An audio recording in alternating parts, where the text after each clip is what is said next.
Hello বন্ধুরা, এই একটি সাকসেসফুল কেস আপনাদের সঙ্গে শেয়ার করছি।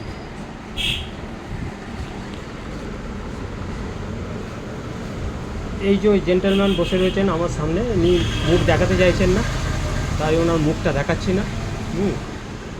মোটামুটি এইরকম ফিজিক্যাল মেকআপ। আচ্ছা, এনার কেসটি হলো ইরেকটাইল পাওয়ারলেস, যেটা হচ্ছে 2 মাস ধরে। Penis not hard, ejaculation during urination, jerking whole body during urination.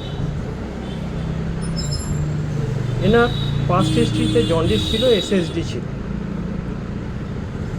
আচ্ছা, ফ্যামিলি হিস্ট্রিতে ফাদারের কিডনি ডিজিজ ছিল, ওই কিডনি ড্যামেজে মারা গেছেন। অ্যাজমা ছিল, মায়ের আর্থ্রাইটিস ছিল।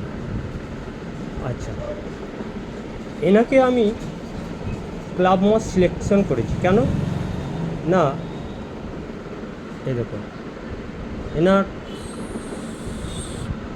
ডিজায়ার টু সুইটস ছিল, ওয়ার্ম ফুডে পছন্দ, গরম খাবারে একটু পছন্দ।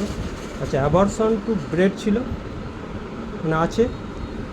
আচ্ছা, এনার মাইন্ডে ফিয়ারে দেখুন, ফিয়ারে হচ্ছে fear of undertake any work, যে কোনো কাজ দায়িত্ব নিতে একটু ভয় লাগে। আচ্ছা, মাইন্ডে দেখুন মাইজা, dictatorial, nervous, contradiction is intolerable, irritable, আর ইরিটেবল ওয়েক মর্নিং ওয়ান, সকালবেলায় ওঠার পর মেজাজটা একটু রুক্ষ থাকে। এই সব বেসিসের ওপর আমি ক্লাব মস 50 মিলিসিমেলে দিয়েছিলাম, 0/1 থেকে স্টার্ট করেছিলাম। তাতে এখন পেশেন্ট অনেকটা সুস্থ। পেশেন্টের মুখ থেকে আমরা শুনবো পেশেন্ট কেমন আছে। বলুন আপনি কেমন আছেন, এখন কেমন ওষুধ খেয়ে? ভালো। কতটা কি সাকসেসফুল হয়েছে বলুন? যে কোনো বলুন, কিন্তু একটু ভালো। আচ্ছা, আপনি তাহলে মানে খুশি তো যে কাজ হয়েছে? ঠিক আছে, থ্যাংক ইউ বন্ধুরা, রাখছি।